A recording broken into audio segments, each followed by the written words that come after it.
এটা হলো আমাদের CNC milling machine, model number হচ্ছে BF2।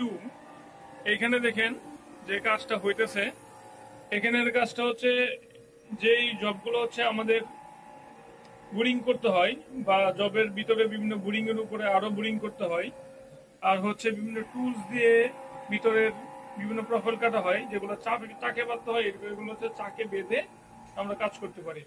আর যে জবগুলো হচ্ছে আমরা বাইসে বাঁধি, সেগুলো হচ্ছে বাইসে বেঁধে আমরা কাজ করি।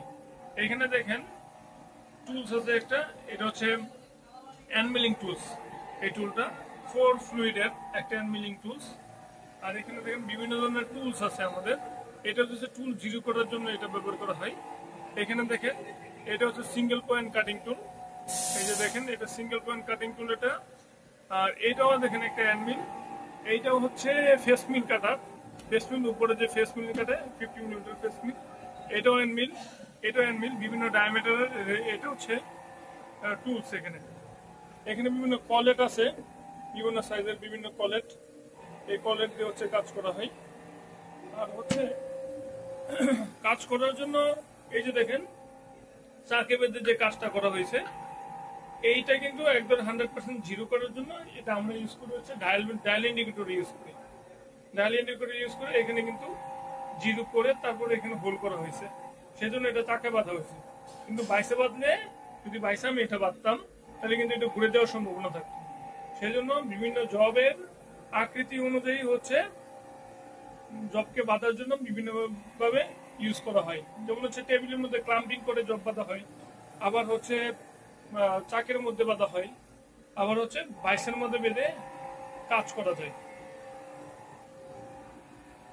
এই যে এখানে দেখুন যে কাজটি করা হইতেছে, সেটা কিন্তু ক্লাম্পের মাধ্যমে বেঁধে কাজ করা হচ্ছে। এখানে এখানে সাইড দিয়ে হচ্ছে ফেসিং করতেছে, ফেসিং করে সাইডের যে কাটিং গুলা বাড়তি যে জবগুলো আছে সেটা কেটে ফেলে দিচ্ছে আর কি। এটা একটা মোল্ড।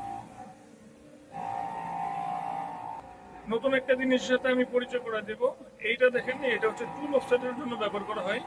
টুল অফসেট যখন করা হয় তখন ব্যবহার করা হয়। এইখানে এই যে দেখেন, এখানে প্রেস করলে কত মিলিমিটার যায় সেটা কিন্তু এখানে শো করতেছে। এই যে দেখেন, দেখেন শো করতেছে প্রতি 0 থেকে 10 পর্যন্ত হচ্ছে 0.1 করে। এখানে প্রতিটাকের হচ্ছে 0.001। সেজন্য এটাকে হচ্ছে 1000 ভাগকে 1 ভাগে ভাগ করে কাজ করা যায় এখানে। আর এটা হচ্ছে ডিজিটাল বার্নিয়ার, দেখতেছেন আর কি। এটা হচ্ছে আমাদের BF4 মেশিন। এখানে বিভিন্ন ধরনের বড় বড় যে মোল্ড আছে, মোল্ডের কাজ করা হয়। এইটা হচ্ছে ডায়াল ইন্ডিকেটর, যেটা দেখাইছিলাম আমি আপনাদের। এই যে দেখুন ডায়াল ইন্ডিকেটর, এটাতে হচ্ছে বিভিন্ন বোর্ডের ভিতরে জিরো করার জন্য হচ্ছে ব্যবহার করা হয়, অরিজিন করার জন্য। যখন আমরা ওয়ার্ক অফসেট করি XYZ বিভিন্ন বোর্ডের ভিতরে সেন্টারে রেখে, তখন এটা ব্যবহার করা হয়। এই যে এখানে হচ্ছে এটা একটা লিভার। এই লিভারটা নাড়াচাড়া করলেই, এই নাড়লেই কিন্তু এখান থেকে যে 0 থেকে পুরো ঘর আছে ঘড়ির মতো, এখানে কিন্তু এখানে ইয়ে করে নাড়াচাড়া করে। এইটা হচ্ছে 0 থেকে প্রতি 5 পর্যন্ত হচ্ছে 0.1 করে যাচ্ছে। 0.1 করে গেলে এখানে পুরো ঘরকে হচ্ছে 1000 ভাগে ভাগ করা হয়েছে পুরোটাকে। সেক্ষেত্রে এটাতে খুবই সূক্ষ্মভাবে হচ্ছে আমরা এটা দিয়ে হচ্ছে ডায়াল করতে পারি। তো আজকের ভিডিও এই পর্যন্তই। ভালো থাকবেন সবাই।